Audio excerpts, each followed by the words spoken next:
सारे भजन राम राम भाई। और आज हम आपके सामने हैं, आपके साथ हैं जंतर मंतर से। जंतर मंतर पे पिछले 14 दिनों से आज 15वां दिन था, तो आप ये कह सकते हो कि पिछले 15 दिन से धरना चला हुआ है। 7 तारीख है आज, और आज एक बड़ी कॉल थी यूपी, पंजाब, हरियाणा और राजस्थान, मुख्य तौर पर मध्य प्रदेश भी था। मुख्य तौर पर इन 5 राज्यों से खाप पंचायतें और दूसरे सामाजिक संगठन, किसान आंदोलन के लोग, संयुक्त किसान मोर्चा और बहुत सारे लोग आए हुए थे, जिनको ये मालूम था, जिनको ये लगता था कि समाज में हो रहे अत्याचारों के खिलाफ हमको खड़ा होना चाहिए। हर वो शख्स यहाँ पर आया हुआ था, और विशेष तौर पर जिनके पास खबर थी, क्योंकि मेन स्ट्रीम मीडिया में बहुत बार खबर जो है वो नीचे पट्टी में चलाते हैं, वैसे डिबेट नहीं कराते हैं। और डिबेट भी कराते हैं तो क्या होता है कि 5 लोग अगर डिबेट में बैठे हुए हैं तो उन 5 लोगों में से एक तो होता है खिलाड़ियों के पक्ष का, और उसके बाद बाकी के सारे होते हैं विपक्ष के। तो उसमें सरकार का एक आदमी हो जाएगा, कोई उनका मतलब आरोपी का ही कोई वकील हो जाएगा, कोई सामाजिक संगठन वाला व्यक्ति भी उन्हीं का होगा। और वो जानबूझकर ऐसे लोगों को लेकर आते हैं कि 4 गुना टाइम जो है वो विरोधियों को मिले, ताकि जनता में खिलाड़ियों की छवि को खराब किया जा सके। तो आप लोगों को इस बात की क्रोनोलॉजी को समझना होगा, और इसके ऊपर रिएक्ट कैसे करना है ये भी समझना होगा। ये इसको आपको जाति में उलझाएंगे, आपको सीधा सीधा न्याय की तरफ बात करनी है, ये आपको धर्म में उलझाएंगे तो भी आपको यही बातें करनी है, ये आपको कुछ भी कहेंगे, अपने आदमी भेजकर कुछ भी करवा देंगे। मतलब अब तो ऐसा लगता है कि जैसे दंगे जो हैं वो स्टेट स्पॉन्सर्ड होते हैं, जिस तरह से मणिपुर में चल रहा है, मणिपुर जल रहा है और वो स्टेट स्पॉन्सर्ड है, उसी तरीके से जो ये धरने पर आकर के धरने को खराब करने वाले लोग हैं, ये भी स्टेट स्पॉन्सर्ड ही होते हैं। खराब करने वाला आदमी, और खराब करने से लाभ किसको होगा? जनता को लाभ होने से रहा। तो इसलिए हम लोगों ने एक बड़ा सोच समझकर निर्णय लिया कि इसके ऊपर किस तरह से बढ़ा जाए, आगे कैसे बढ़ा जाए, क्योंकि ये लड़ाई को हम ऐसा मानते हैं, और इस पे धरने पर बैठे हुए जो पहलवान हैं वो भी मानते हैं कि ये लड़ाई इतनी आसानी से जीती जाने वाली नहीं लड़ाई है।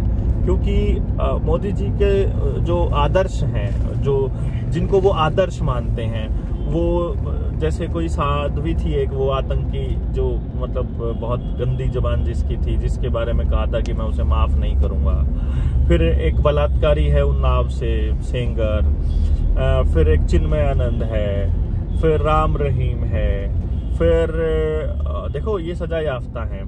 अच्छा, फिर एक अपना ये बोले तो मिश्रा, हाँ टेनी, अजय मिश्रा टेनी है, कातिल, मतलब एक बलात्कारी है, कातिल है, और गैंगस्टर हैं, जैसे अपना ये कोई भी और गैंगस्टर ले लेंगे। और इस अपने इस धरने के जो आरोपी शख्सियत है वो भी मोदी जी का फेवरेट बंदा है, और उनको चाहिए ऐसे लोग, ऐसा लगता है। तो जो उनके फेवरेट लोग होते हैं वो तो गवाहों को भी मरवाने में विश्वास भी रखते हैं, और उनकी हिस्ट्री भी रही होती है। वो तो आंदोलन करने वालों के ऊपर बुलडोजर भी चलवा सकते हैं। वो तो यहाँ पर अपने ही लोगों का एक और धरना चालू करवा सकते हैं, जिसमें कि वो खड़े हो जाएंगे और वो यहाँ पर आकर पथराव भी कर सकते हैं। हो सकता है कि कल को यहीं जंतर मंतर पर इसके ब्रजभूषण के पक्ष में एक धरना चालू हो जाए, और वो सरकार के पक्ष वालों का होगा।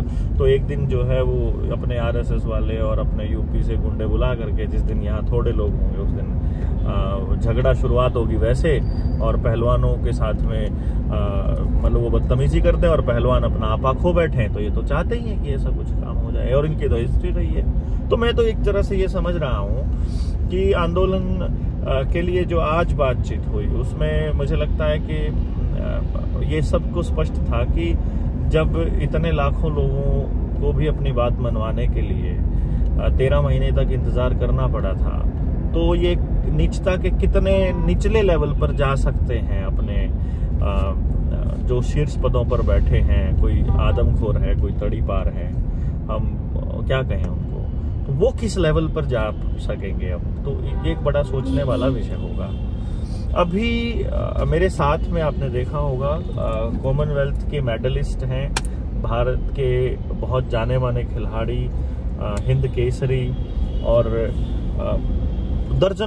दर्जनों मेरे ख्याल से अंतर्राष्ट्रीय मेडल्स के विजेता है, और नेशनल्स का तो पता ही नहीं है। बहुत जुझारू एक क्रांतिकारी साथी हैं जो धरने पर पहले दिन से लगातार दिलो जान से जुटे हुए हैं, भाई सोमवीर कादियान। और ये हम लोगों को पहलवानों की उस मानसिकता से थोड़ा आपको परिचित कराएंगे कि पहलवान क्या सोचते हैं और उनकी नज़र में क्या है, और आज का जो पंचायत का जो नतीजा रहा उसको आप कैसे देखते हैं। तो सोमवीर भाई, सबसे पहले आप हमें ये बताइए कि ये जो आंदोलन है, इस आंदोलन में जो मेन स्ट्रीम मीडिया जो चला रही है, जो नैरेटिव चलाने की कोशिश कर रही है, उसको आप लोग कैसे देखते हैं और देश के लोगों को कैसे देखना चाहिए? डॉक्टर साहब, काफी दिन से है ना, हमारे भी इंटरव्यू होते हैं। हाँ। तो मतलब कि इतनी गलत क्या प्रूफ है? अरे अपनी बेटियों से प्रूफ मांगे। अरे उन्होंने है ना, कोई भी महिला रोड पे जब बैठती है ना आगे, वो खुद में खुद एक इतना बड़ा विषय होता है, क्योंकि ये इस देश में है ना, ये देश पुरुष प्रधान देश।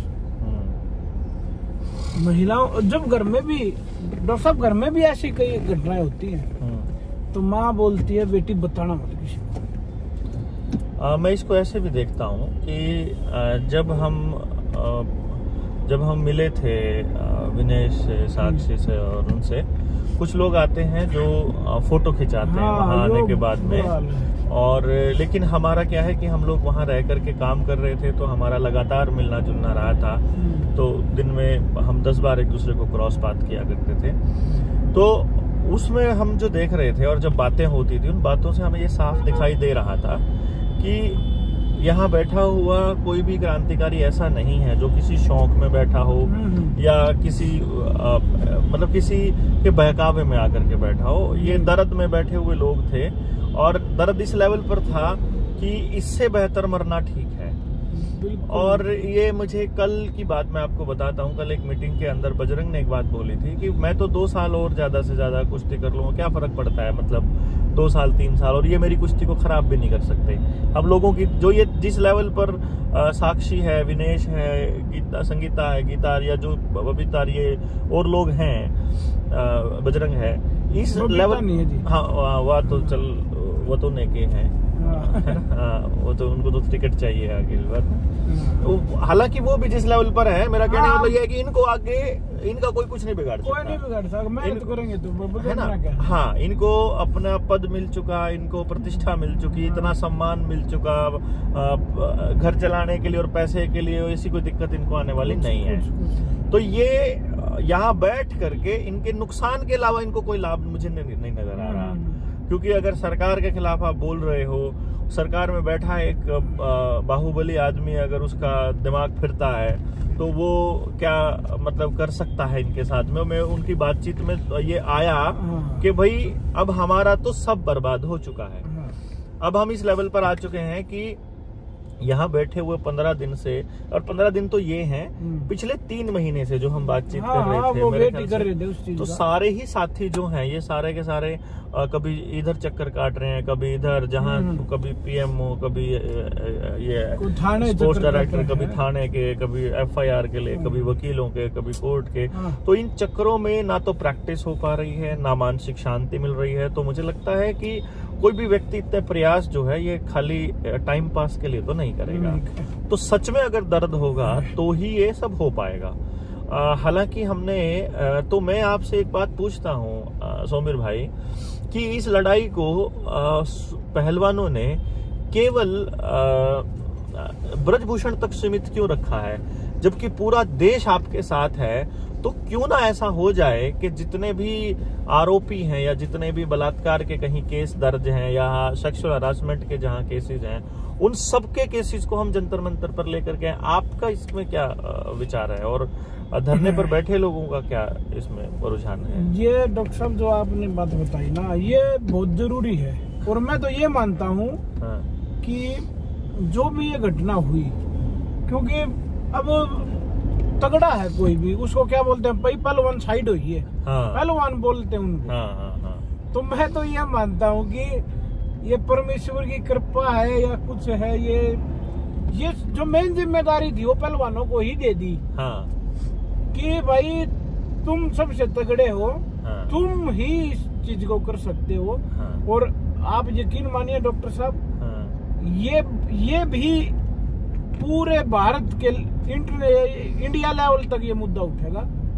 हर जितने भी ये यौन उत्पीड़न के मामले हैं या कोई बलात्कार के मामले हैं, उनको सभी को इस जंतर मंतर से इकट्ठा करके एक आवाज में बुलंद करेंगे। इस विषय में भी एक्चुअली हम लोग चर्चा भी कर रहे थे और वाकई में सहमति भी बनी है कि यार बात तो ठीक है, गांव की, समाज की, शहर की, कहीं दफ्तर पर या कहीं काम के स्थान पर अगर किसी के साथ यौन उत्पीड़न हो रहा है, हर जगह है, तो वो जो उत्पीड़न हो रहा है दूसरी फेडरेशंस में भी हो रहा है, वो भी तो हमारी ही बेटियां हैं, तो क्यों ना उनकी लड़ाई को भी मजबूत किया जाए। तो ये एक बहुत ही सेंसिटिव और बड़ा, मैं समझता हूँ कि आवश्यक मुद्दा है।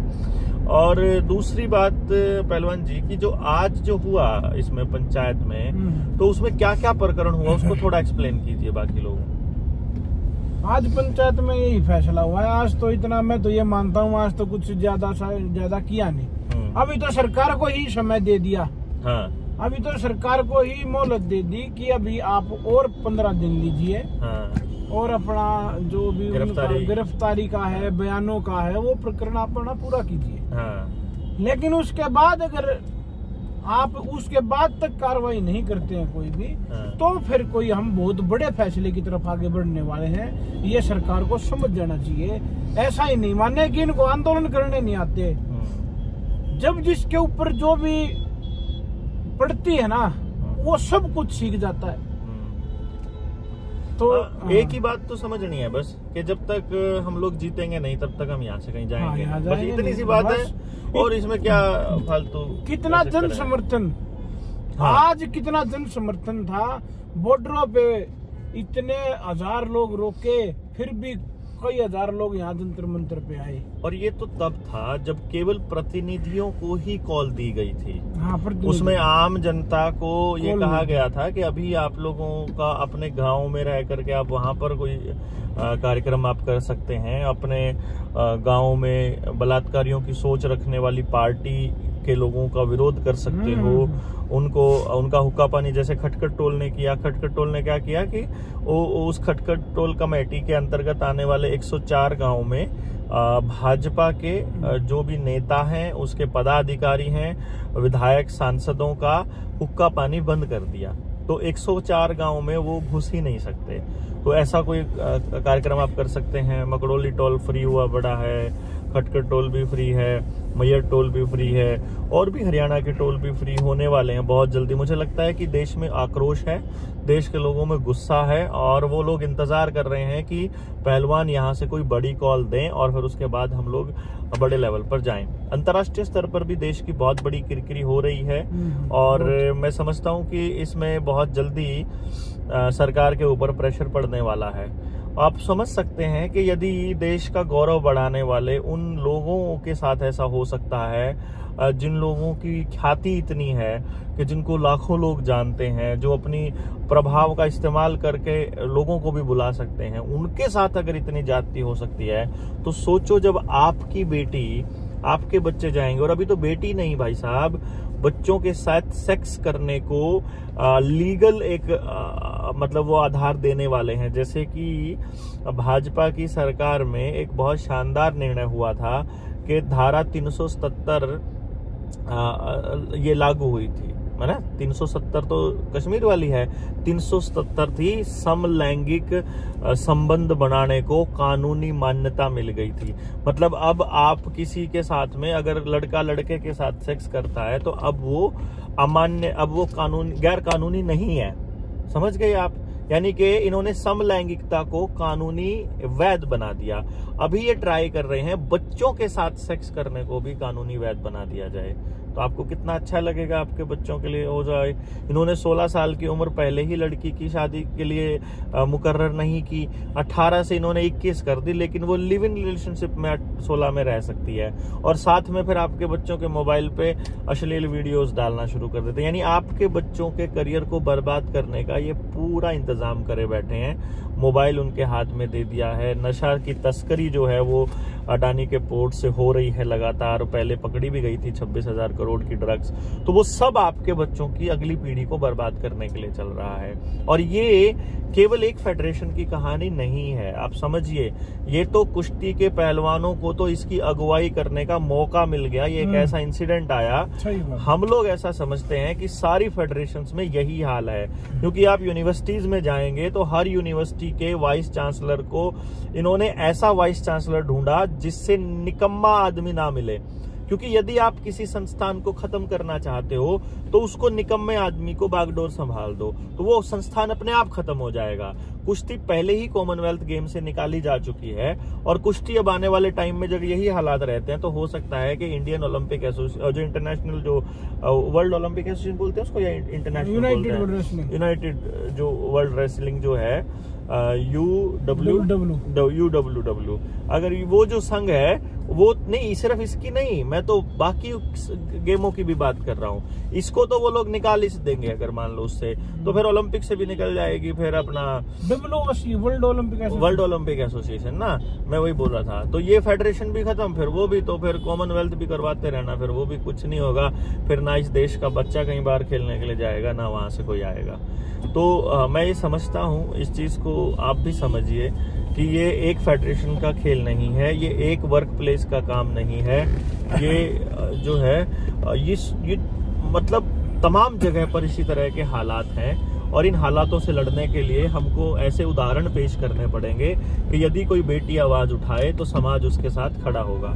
रही बात सबूतों की, भाई अब अगर वो इंडियन एक्सप्रेस की एक खबर देखी होगी आपने, अभी कल की खबर थी, कल इंडियन एक्सप्रेस पढ़ लीजिएगा, उसमें दिया हुआ था ब्रीदिंग पैटर्न चेक कर रहा था, मैं तो सांस लेने का पैटर्न चेक कर रहा था। डॉक्टर बड़ा तगड़ा है ना ये, मतलब ये हाथ लगा करके छाती पे हाथ लगा के मतलब ये ऐसा नाड़िया वैद है, पेट पे हाथ फेर के ये बता देता है कि ब्रीदिंग पैटर्न कैसा है, मतलब दिल कहाँ है और हाथ कहीं लगाएगा। तो चलो, बाकी देखो, आपकी बेटी अगर आपके घर में है, आपके अभी बेटे हैं, कल को उसके घर में बहू भी आएगी, तो कल को आपके घर में ऐसा नहीं है कि कोई औरत नहीं होगी।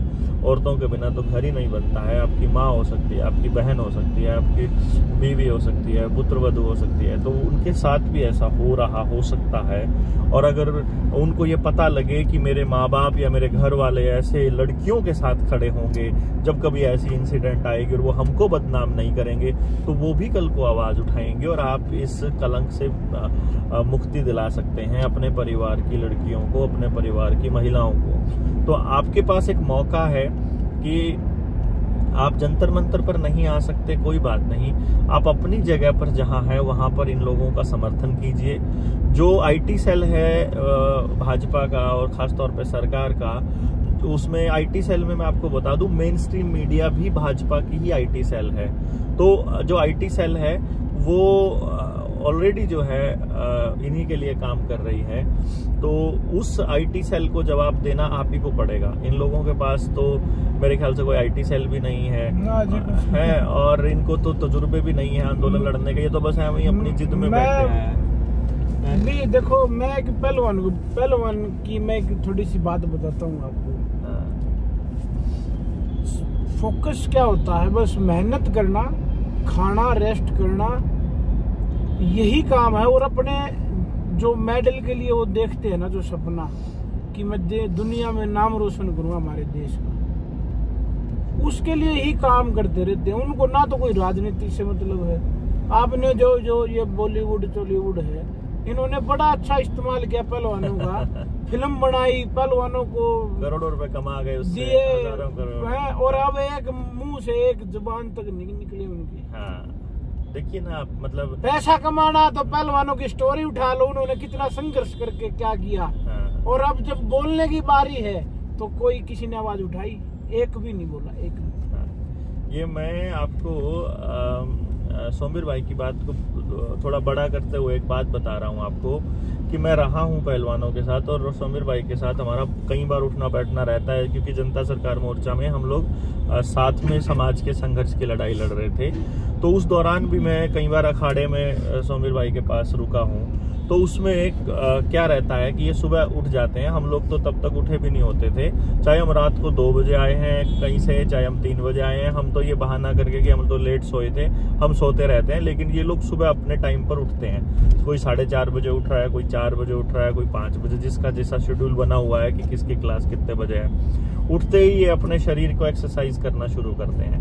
एक्सरसाइज करने के बाद फिर इनको खाना पीना जो भी दूध बादाम का वो पी के उसके बाद फिर इनको रेस्ट करना होता है। इनका जो नेक्स्ट स्टेप मेरे ख्याल जो बॉडी में वियर टियर हुआ है उसको दोबारा से बॉडी उसको रिस्टोर करे, अपने रिपेयरिंग करने में लगाए। तो वो तो सोना बहुत जरूरी होता है। लेकिन आप सोचिए कि सुबह मेहनत करने के बाद अगर कोई धरने में आ रहा है या दूसरे काम कर रहा है, समाज के लिए जा रहा है, तो वो जो रेस्ट अगर नहीं होगा तो बॉडी फटीग में आ जाएगी, बॉडी खराब होनी शुरू हो जाएगी, बॉडी आगे पहलवानी करने लायक बचेगी नहीं। तो उसके बाद शाम को फिर एक्सरसाइज के बाद इनको यही प्रोसेस करना होता है। बीच में खाने पीने का भी बहुत ध्यान रखना होता है। तो अगर पिछले 3-4 महीनों से ऐसा कुछ हो रहा है तो मुझे नहीं लगता कि पहलवान जैसे रह गए होंगे। अब उनके शरीर जो है, और जैसे आज कानोरिया मेरे साथ आया था ना, तो उसने जब वहां जा रहे थे बाहर निकले तो उसने मुझे एक बात बताई थी कि हम जिस दिन सुबह एक्सरसाइज ना करते ना तो ऐसा लगता है जैसे शरीर हमारा बोझ है हमारे ऊपर। होता है। तो वो जो इस फीलिंग के साथ में जब हम निकलते हैं, क्योंकि डेली अगर शरीर को 8-8 घंटे एक्सरसाइज करने की आदत है और उस शरीर से हम लोग बैठे बैठे दिमाग का काम ले रहे हैं, शरीर का काम ले नहीं रहे हैं, तो आप समझ सकते हैं उससे क्या हो रहा होगा। तो हम इस चीज को अच्छे से समझते हैं। आप लोगों को भी इसको समझना पड़ेगा कि आप किसी भी काम में लगे हों, आप सरकारी कर्मचारी हों, तो आपको ये नहीं लिख सकते कि हम पहलवानों के साथ हैं, लेकिन अपनी फेसबुक आईडी पे इतना तो लिख ही सकते हो कि भाई जांच होनी चाहिए, कानून सम्मत कार्रवाई होनी चाहिए। यहाँ तो चक्कर ये कि कार्रवाई ही नहीं हो रही है, वो तो सारी चीजों को, रिपोर्टों को दबा के बैठ गए हैं सारा कुछ। और फिर वो एक जलील आदमी बोलता है मैं तुम्हारे बच्चों की लड़ाई लड़ रहा हूँ। मेरे को किसी ने, एक पत्रकार था वहां पर ना, लोकल था, उसने मुझे बोला कि बलारा जी वो तो कह रहा है ब्रजभूषण कि मैं तुम्हारे बच्चों की लड़ाई लड़ रहा हूँ। तो मैंने उससे पूछ लिया उसको बच्चों की लड़ाई लड़नी आती है क्या? वो अपने बच्चे के लिए कितना लड़ा था मालूम है क्या? उसका बच्चा उसका नाम लिख करके सुसाइड किया था, मालूम है क्या आपको?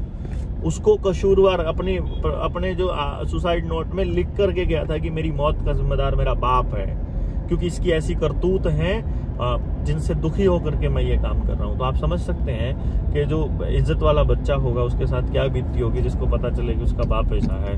तो मैं इसको थोड़ा सा ज्यादा लंबा ना ले जाते हुए आप लोगों से रिक्वेस्ट ये करूंगा कि आप कुछ भी करते हो, आप कम से कम कार्रवाई के लिए बोल सकते हैं, पीएमओ में चिट्ठी लिख सकते हैं, आप वहां मेल कर सकते हैं, हम अपने गांव के अंदर किसी का ऐसे बलात्कारियों की एंट्री बैन कर सकते हैं, आप अपने सोशल मीडिया अकाउंट पर इनको जैसे हो सके, कुछ लोग हैं उनको जवाब दे सकते हैं। बस एक बात ध्यान रखिएगा, गाली गलौज किसी के साथ नहीं करनी है, कोई हिंसात्मक बात नहीं करनी है, कोई जातिगत बात नहीं करनी है।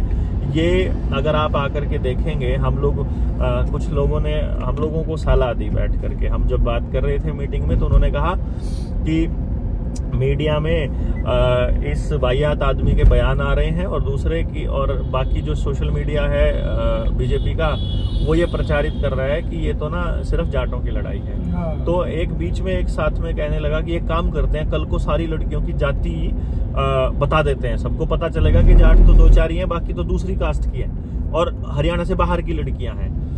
तो फिर वहां पर मतलब मेरा सजेशन ये था कि मैंने कहा कि देखो वो लोग इसमें माहिर हैं, वो लोग वो उस गेम के मास्टरमाइंड हैं, जाति के नाम पर और धर्म के नाम पर तोड़ने में। मेरा ये मानना है कि आप उनके ग्राउंड पर मत जाइए, आप उनको ये बोलिए एक जाति का धरना है तो हमारी एक जाति की धरना। एक जाति के लोगों को तुमको न्याय देने में क्या समस्या है भाई? न्याय मांग रहे हैं ना हम लोग तो ये मांग रहे हैं ना कि जब तुमने पोक्सो एक्ट में तुमने उसके ऊपर एफआईआर दर्ज कर ली है तो उसकी गिरफ्तारी क्यों नहीं हो रही है?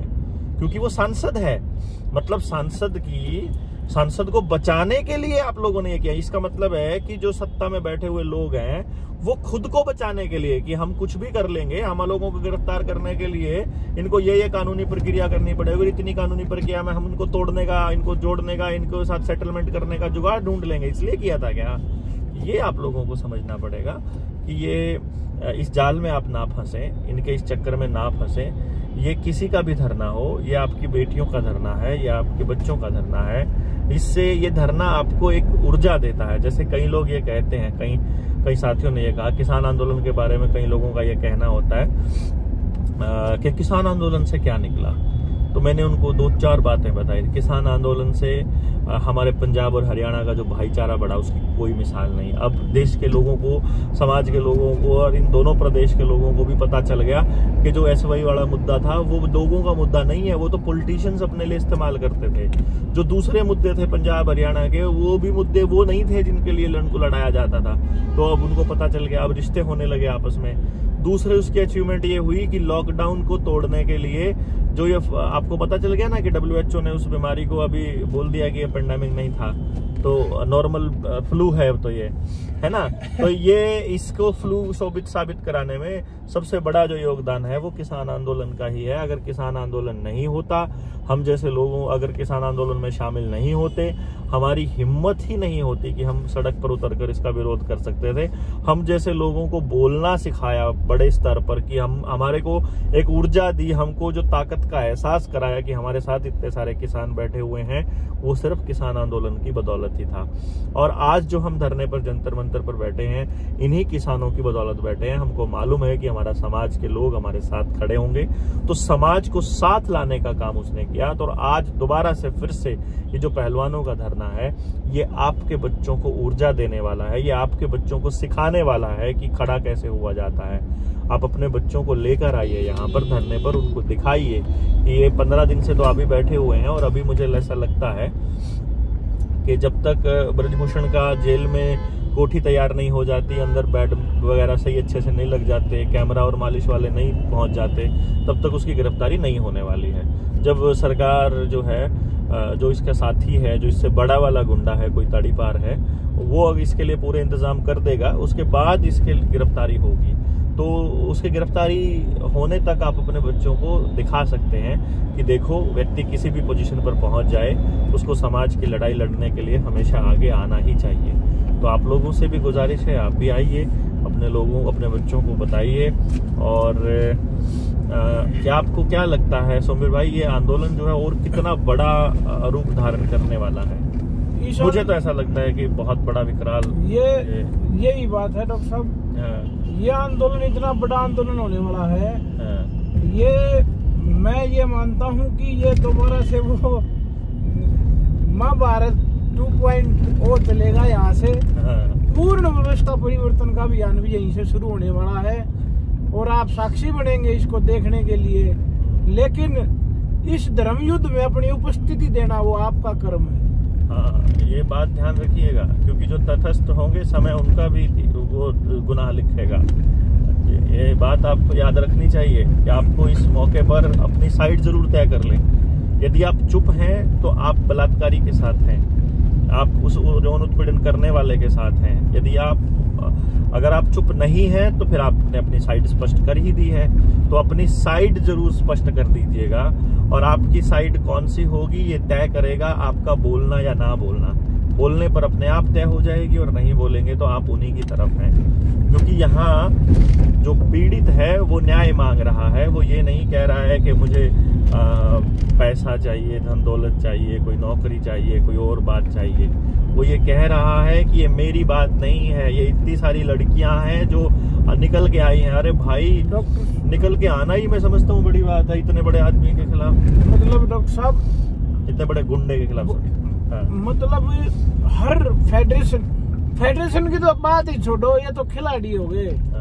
फेडरेशन नहीं, अरे दफ्तर, किसी भी महकमे का दफ्तर हो, किसी भी, इतना शोषण चल रहा है।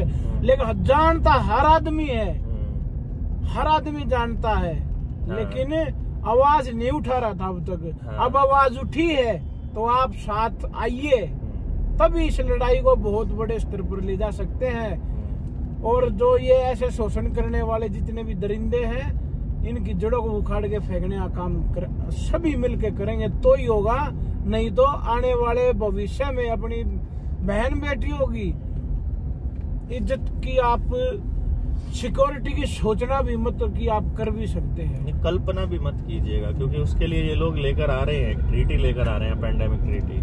आपकी बहू बेटियों को घर से उठाने का कानूनी हक होगा इनको उस ट्रीटी के हिसाब से, और आप उसको जान लीजिएगा। हमारी एक वीडियो बहुत पुरानी है, उसके ऊपर आप जाएंगे तो आपको सर्च करने को मिलेगा। नहीं लिंक चाहिए तो पूछ लीजिए कि लिंक दे दीजिए, हम आपको जवाब करेंगे कमेंट में कि आपको वो लिंक, आपको वो वीडियो का लिंक मिले जिसमें हमने पहले बताया हुआ है कि वो ट्रीटी साइन होने वाली है।